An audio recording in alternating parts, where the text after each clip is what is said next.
ಪ್ರಾಚೀನ ಭಾರತದ ಮಹರ್ಷಿಗಳು ಮಾಲಿಕೆಯಡಿ ಇಂದು ನಾವು ಸನತ್ ಕುಮಾರ ಮಹರ್ಷಿಗಳ ಬಗ್ಗೆ ತಿಳಿದುಕೊಳ್ಳೋಣ. ಸನತ್ ಕುಮಾರರು ಸನಕಾದಿ ಚತುಸ್ಸನರಲ್ಲಿ ಒಬ್ಬರಾದ ಬ್ರಹ್ಮಮಾನಸ ಪುತ್ರರು. ಸನತ್ ಎಂಬ ಪದವು ಪುಲ್ಲಿಂಗದಲ್ಲಿ ಬ್ರಹ್ಮನೆಂದು, ಅವ್ಯಯವಾದಾಗ ಯಾವಾಗಲೂ ಎಂದು ಅರ್ಥವನ್ನು ಕೊಡುತ್ತದೆ. ಸನತ್ ಕುಮಾರರೆಂದರೆ ಬ್ರಹ್ಮನ ಪುತ್ರರೆಂದು, ಯಾವಾಗಲೂ ಕೌಮಾರ್ಯದಲ್ಲಿಯೇ ಪ್ರತಿಷ್ಠಿತರಾಗಿರುವವರೆಂದು ಈ ಎರಡು ಅರ್ಥಗಳನ್ನು ಧ್ವನಿಸುತ್ತದೆ. ಸನತ್ ಕುಮಾರರು ಬ್ರಹ್ಮಜ್ಞಾನಿಗಳು. ವೇದಾಂಗ ಸಂಬಂಧವಾದ ಎಲ್ಲ ವಿಷಯಗಳನ್ನು ತಿಳಿದುಕೊಂಡಿದ್ದರು. ಹರಿವಂಶವು ಅವರ ವಿಷಯವನ್ನು ಈ ರೀತಿ ಹೇಳಿದೆ. ಒಮ್ಮೆ ಮಾರ್ಕಂಡೇಯರು ಮೇರು ಪರ್ವತವನ್ನು ಹತ್ತಿ ಅದರ ಶಿಖರದಲ್ಲಿ ಅನೇಕ ಸಹಸ್ರ ವರ್ಷಗಳವರೆಗೆ ಘೋರವಾದ ತಪಸ್ಸನ್ನು ಮಾಡಿದರು. ಆ ಸಂದರ್ಭದಲ್ಲಿ ಪರ್ವತದ ಉತ್ತರ ದಿಕ್ಕಿನಿಂದ ಒಂದು ದೊಡ್ಡ ವಿಮಾನವು ಬರುತ್ತಿರುವುದನ್ನು ಅವರು ನೋಡಿದರು. ಆ ವಿಮಾನವು ತನ್ನ ತೇಜಸ್ಸಿನಿಂದ ಸಮಗ್ರವಾದ ಆಕಾಶವನ್ನು ಬೆಳಗುತ್ತಿದ್ದಿತು. ಅದರಲ್ಲಿ ಸೂರ್ಯನಿಗೆ ಸಮಾನವಾಗಿದ್ದ ಅಗ್ನಿಯಂತೆ ತೇಜಸ್ಸಿನಿಂದ ಕೂಡಿದ್ದ ಅಂಗುಷ್ಟ ಮಾತ್ರದ ಪುರುಷನು ಕುಳಿತಿದ್ದನು.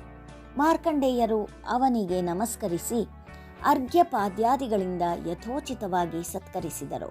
ಅನಂತರ ಆ ದಿವ್ಯ ಪುರುಷನನ್ನು ತಾವು ಯಾರೆಂದು ಪ್ರಶ್ನೆ ಮಾಡಿದರು. ಮಹಾಪುರುಷನು ಮರುಕ್ಷಣದಲ್ಲಿಯೇ ಉತ್ತಮೋತ್ತಮವಾದ ರೂಪವನ್ನು ಧರಿಸಿದನು.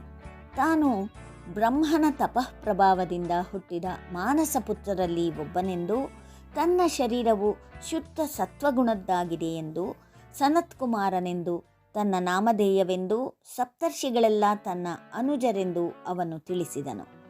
ನಾನು ಪ್ರಜಾಧರ್ಮವನ್ನು ಕಾಮವನ್ನು ಪರಿತ್ಯಜಿಸಿ ಆತ್ಮನಲ್ಲಿಯೇ ಲೀನನಾದ ಯತಿ ಎಂದು ಪರಿಚಯಿಸಿಕೊಂಡನು. ಅವನು ಹುಟ್ಟಿದಾಗ ಹೇಗಿದ್ದನೋ ಈಗಲೂ ಹಾಗೆಯೇ ಇದ್ದುದರಿಂದಲೇ ಸನತ್ ಕುಮಾರನಾಗಿದ್ದನು. ಮಾರ್ಕಂಡೇಯರು ಸನತ್ ಕುಮಾರರನ್ನು ಶ್ರದ್ಧಾ ಭಕ್ತಿಗಳಿಂದ ಅರ್ಚಿಸಿದರು. ಈ ಭಕ್ತಿಗೆ ಮೆಚ್ಚಿದ ಸನತ್ ಕುಮಾರರು ಅವರ ಕೋರಿಕೆ ಏನೆಂದು ಕೇಳಿದರು. ಮಾರ್ಕಂಡೇಯರು ಪಿತೃಗಳ ಉತ್ಪತ್ತಿ, ಶ್ರಾದ್ದದ ಫಲ ಮೊದಲಾದ ಧಾರ್ಮಿಕ ವಿಷಯಗಳನ್ನು ತಿಳಿಸುವಂತೆ ಸನತ್ ಕುಮಾರರನ್ನು ಪ್ರಾರ್ಥಿಸಿದರು. ಸನತ್ ಕುಮಾರರು ಪಿತೃಕಲ್ಪ, ಪಿತೃಗಣಗಳು ಮುಂತಾದ ವಿಷಯಗಳನ್ನು ತಿಳಿಸಿದುದಲ್ಲದೆ ಪಿತೃದೇವತೆಗಳು ಕ್ರೋಧರಹಿತರಾಗಿದ್ದು ಶೀಘ್ರವಾಗಿ ಫಲವನ್ನು ಕೊಡುತ್ತಾರೆಂದು ಹೇಳಿದರು. ಪಿತೃದೇವತೆಗಳನ್ನು ನೋಡಬಲ್ಲ ದಿವ್ಯ ದೃಷ್ಟಿಯನ್ನು ಮಾರ್ಕಂಡೇಯರಿಗೆ ಅನುಗ್ರಹಿಸಿದರು. ಅನಂತರ ಶ್ರದ್ಧಾಪೂರ್ವಕವಾಗಿ ಯೋಗ ಧರ್ಮ ಪರಾಯಣನಾಗಿ ಜಿತೇಂದ್ರಿಯನಾಗಿದ್ದು ಸಿದ್ಧಿಯನ್ನು ಪಡೆಯುವಂತೆ ಆಶೀರ್ವದಿಸಿ ಅಲ್ಲಿಯೇ ಅಂತರ್ಹಿತರಾದರು. ಸನತ್ ಕುಮಾರರು ನಾರದರಿಗೆ ಬ್ರಹ್ಮವಿದ್ಯೆಯನ್ನು ಉಪದೇಶಿಸಿದ ಅಂಶವು ಛಾಂದೋಗ್ಯೋಪನಿಷತ್ತಿನಲ್ಲಿ ಇದೆ.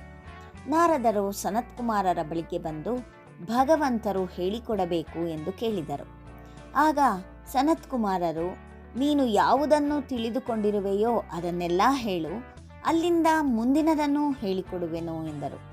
ನಾರದರು, ಋಗ್ವೇದವನ್ನು ಅಧ್ಯಯನ ಮಾಡಿದ್ದೇನೆ, ಹಾಗೆಯೇ ಯಜುರ್ವೇದ, ಸಾಮವೇದ, ಅಥರ್ವಣ, ಇತಿಹಾಸ, ಪುರಾಣ, ವ್ಯಾಕರಣ, ಪಿತೃಕಲ್ಪ, ಜ್ಯೋತಿಷ, ಗಣಿತ, ನಿಧಿಶಾಸ್ತ್ರ, ತರ್ಕ, ನೀತಿಶಾಸ್ತ್ರ, ನಿರುಕ್ತ, ಶಿಕ್ಷ, ಕಲ್ಪ, ಛಂದಸ್ಸು, ಧನುರ್ವೇದ, ಸರ್ಪವಿದ್ಯೆ, ನೃತ್ಯ, ಗೀತಾದಿ ಕಲೆಗಳು ಇವೆಲ್ಲವನ್ನೂ ಅಭ್ಯಾಸ ಮಾಡಿರುತ್ತೇನೆ. ನಾನು ಮಂತ್ರವಿದನಾಗಿರುವೆನೇ ಹೊರತು ಆತ್ಮವಿದನಲ್ಲ. ಭಗವಂತರಾದ ತಾವು ಉಪದೇಶಿಸಿದರೆ ಶೋಕವನ್ನು ದಾಟಬಲ್ಲವನಾಗುವೆನೆಂದು ಕೇಳಿದ್ದೇನೆ ಎಂದು ಹೇಳುತ್ತಾ, ಭಗವಂತರೇ, ನಾನು ಶೋಕಿಸುತ್ತಿದ್ದೇನೆ, ನನ್ನನ್ನು ಈ ಶೋಕದಿಂದ ಪಾರು ಮಾಡಬೇಕು ಎಂದು ಪಾದಕಮಲಗಳಿಗೆ ಎರಗಿದರು. ಸನತ್ ಕುಮಾರರು, ನೀನು ಯಾವ ವಿದ್ಯೆಗಳನ್ನು ಕಲಿತಿರುವೆಯೋ ಅದೆಲ್ಲವೂ ಕೇವಲ ನಾಮಗಳು. ಯಾರು ಇಷ್ಟನ್ನೇ ಕಲಿತಿರುತ್ತಾರೋ ಅವರಿಗೆ ಇದರ ಪ್ರಯೋಜನಗಳು ಮಾತ್ರ ದೊರಕುತ್ತವೆ ಎಂದು ಹೇಳಿದರು. ಆಗ ನಾರದರು, ಭಗವಂತನೇ, ನಾಮಕ್ಕಿಂತಲೂ ಹೆಚ್ಚಿನದು ಇದೆಯೇ ಎಂದು ಪ್ರಶ್ನಿಸಿದರು. ಸನತ್ ಕುಮಾರರು, ವಾಗ್ಬ್ರಹ್ಮವು ನಾಮಕ್ಕಿಂತಲೂ ಹೆಚ್ಚಿನದೆಂದು, ಅದು ಹಿಂದೆ ಹೇಳಿದ ಎಲ್ಲ ವಿದ್ಯೆಗಳನ್ನೂ ತಿಳಿಸಿಕೊಡುವುದಲ್ಲದೆ ಧರ್ಮ, ಅಧರ್ಮ, ಸತ್ಯ, ಅಮೃತ, ಹೃದಯಜ್ಞ, ಅಹೃದಯಜ್ಞರ ವ್ಯತ್ಯಾಸವನ್ನು ತಿಳಿಸಿಕೊಡುತ್ತದೆ ಎಂದು ಹೇಳಿದರು. ನಾರದರು, ವಾಕ್ಗಿಂತ ಹೆಚ್ಚಿನದೇನೂ ಇದೆ ಎಂದು ಪ್ರಶ್ನಿಸಿದರು. ವಾಕ್ ಮತ್ತು ನಾಮವನ್ನು ಅನುಭವಿಸುವ ಮನಸ್ಸು ಅವುಗಳಿಗಿಂತ ಹೆಚ್ಚಿನದು ಎಂದರು. ಸನತ್ ಕುಮಾರರು, ಮನಸ್ಸಿಗಿಂತ ಸಂಕಲ್ಪವೂ ಹೆಚ್ಚಿನದು, ಏಕೆಂದರೆ ಅದು ಮನಸ್ಸು, ವಾಕ್ ಮತ್ತು ನಾಮಗಳನ್ನು ಪ್ರೇರಿಸುತ್ತದೆ. ಅದಕ್ಕಿಂತ ಕ್ರಮವಾಗಿ ಚಿತ್ತವು ಹೆಚ್ಚಿನದು. ಚಿತ್ತವೆಂದರೆ ಅರಿಯುವುದು. ಭೂತ ಭವಿಷ್ಯಗಳ ವಿಷಯ ಪ್ರಯೋಜನವನ್ನು ಗೊತ್ತುಪಡಿಸುವ ಸಾಮರ್ಥ್ಯವನ್ನು ಇಲ್ಲಿ ಚಿತ್ತವೆಂದು ಕರೆದಿದೆ. ಧ್ಯಾನವು ಚಿತ್ತಕ್ಕಿಂತ ಮುಂದಿನದು. ವಿಜ್ಞಾನ, ಬಲ, ಅನ್ನ, ನೀರು, ತೇಜಸ್ಸು, ಆಕಾಶ, ಆಶೆ, ಪ್ರಾಣಗಳು ಕ್ರಮವಾಗಿ ಒಂದಕ್ಕಿಂತ ಒಂದು ಹೆಚ್ಚಿನವು ಎಂದು ಸನತ್ ಕುಮಾರರು ಪ್ರತಿಪಾದಿಸುತ್ತಾರೆ. ನಾರದರು ಪ್ರಾಣಕ್ಕಿಂತ ಹೆಚ್ಚಿನದು ಇನ್ನೇನೂ ಇರಲಾರದೆಂದು ಭಾವಿಸಿ ಮುಂದಕ್ಕೆ ಪ್ರಶ್ನೆ ಮಾಡದೆ ಸುಮ್ಮನಾಗಿ ಬಿಡುತ್ತಾರೆ. ಆದರೆ ಯೋಗ್ಯನಾದ ಶಿಷ್ಯನು ಇಷ್ಟಕ್ಕೆ ತೃಪ್ತನಾಗುವಂತೆ ಮಾಡುವುದು ಸರಿಯಾದ ಗುರುವಿನ ಲಕ್ಷಣವಿಲ್ಲವೆಂದು, ಸನತ್ ಕುಮಾರರೇ ಪ್ರಾಣಕ್ಕಿಂತ ಮುಂದಿನದು ಇದೆ ಎಂದು, ಇಷ್ಟನ್ನು ಮಾತ್ರ ತಿಳಿದವನು ಬ್ರಹ್ಮಜ್ಞಾನಿಯಲ್ಲವೆಂದು ನಾರದರನ್ನು ಎಚ್ಚರಿಸುತ್ತಾರೆ. ಹೇಳಿದ ವಿಷಯಗಳನ್ನು ಮನನ ಮಾಡಬೇಕೆಂದು, ಶ್ರದ್ಧೆಯನ್ನು ಹೊಂದಿರಬೇಕೆಂದು, ನಿಷ್ಠೆಯಿಂದ ಶ್ರದ್ಧೆ ಸಿದ್ಧಿಸುತ್ತದೆಂದು, ಅದಕ್ಕಾಗಿ ಪ್ರಯತ್ನ ಅವಶ್ಯವೆಂದು ಗುರುಗಳು ನಾರದರನ್ನು ಇನ್ನೂ ಮುಂದಕ್ಕೆ ಕೊಂಡೊಯ್ಯುತ್ತಾರೆ.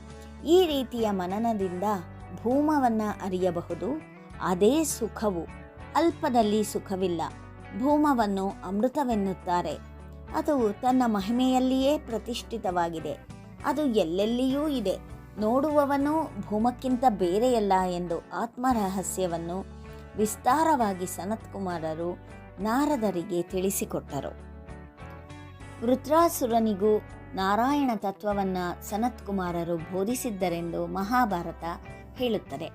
ಸನತ್ ಕುಮಾರ ಸಂಹಿತೆ ಎಂಬ 59 ಅಧ್ಯಾಯಗಳ ಭಾಗವು ಶಿವಪುರಾಣದಲ್ಲಿ ಅಂತರ್ಗತವಾಗಿದೆ. ವೃತ್ತಾಸುರನ ವೃತ್ತಾಂತವು ಮಹಾಭಾರತದ ಶಾಂತಿ ಪರ್ವದಲ್ಲಿದೆ. ಐಶ್ವರ್ಯದಿಂದ ಭ್ರಷ್ಟನಾಗಿದ್ದ ವೃತ್ರಾಸುರನನ್ನು ದೈತ್ಯಾಚಾರ್ಯರಾದ ಶುಕ್ರರು ಒಮ್ಮೆ ಸಂಧಿಸಿ, ದೇವತೆಗಳಿಂದ ಪರಾಜಿತನಾದರೂ ನಿನಗೆ ಯಾವ ವ್ಯಥೆಯೂ ಇಲ್ಲದಿರಲು ಕಾರಣವೇನು ಎಂದು ಪ್ರಶ್ನಿಸಿದರು. ವೃತ್ರನು ತಾನು ಇಂದ್ರನೊಡನೆ ಯುದ್ಧ ಮಾಡುತ್ತಿದ್ದಾಗ ಸಾಕ್ಷಾತ್ ನಾರಾಯಣನೇ ಅವನ ಸಹಾಯಾರ್ಥವಾಗಿ ಬಂದುದನ್ನು ನೋಡಿದುದಾಗಿಯೂ ಅವನ ದರ್ಶನದಿಂದ ತನಗೆ ಜ್ಞಾನೋದಯವಾಗಿದೆ ಎಂದು ಹೇಳಿದನು. ಅನಂತರ ಶುಕ್ರರನ್ನು ಯಾವ ಜ್ಞಾನದಿಂದ ಅವಿನಾಶಿಯೂ ಸನಾತನವೂ ಆದ ಮಹಾಫಲವನ್ನು ಪಡೆದುಕೊಳ್ಳಬಹುದು ಎಂದು ಕೇಳಿದನು. ಇವರಿಬ್ಬರೂ ಹೀಗೆ ಮಾತನಾಡುತ್ತಿದ್ದಾಗ ಸನತ್ ಕುಮಾರರು ಅಲ್ಲಿಗೆ ಆಗಮಿಸಿದರು. ಶುಕ್ರರ ಇಚ್ಛೆಯಂತೆ ಸನತ್ ಕುಮಾರರು ವಿಷ್ಣುವಿನ ಮಹಿಮೆಯನ್ನು ವಿವರಿಸಿ ಹೇಳಿದರು. ಅದರಂತೆ ತನ್ನ ಮರಣಕಾಲದಲ್ಲಿ ವೃತ್ರನು ಪರಮಾತ್ಮನಲ್ಲಿ ತನ್ನ ಮನಸ್ಸನ್ನು ಅನುಸಂಧಾನ ಮಾಡಿ ಪರಮಗತಿಯನ್ನು ಪಡೆದನು. ಸನತ್ ಕುಮಾರರು ಖನಖಲ ತೀರ್ಥ, ಗಂಗಾದ್ವಾರ, ಹರಿದ್ವಾರಗಳಲ್ಲಿ ತಪಸ್ಸು ಮಾಡುತ್ತಿದ್ದರೆಂದು, ಆ ಮೂಲಕ ವಿಶೇಷವಾದ ತಪಶಕ್ತಿಯನ್ನು ಸಂಪಾದಿಸಿದರೆಂದು ತೀರ್ಥ ಮಹಿಮೆ ಹೇಳುತ್ತದೆ.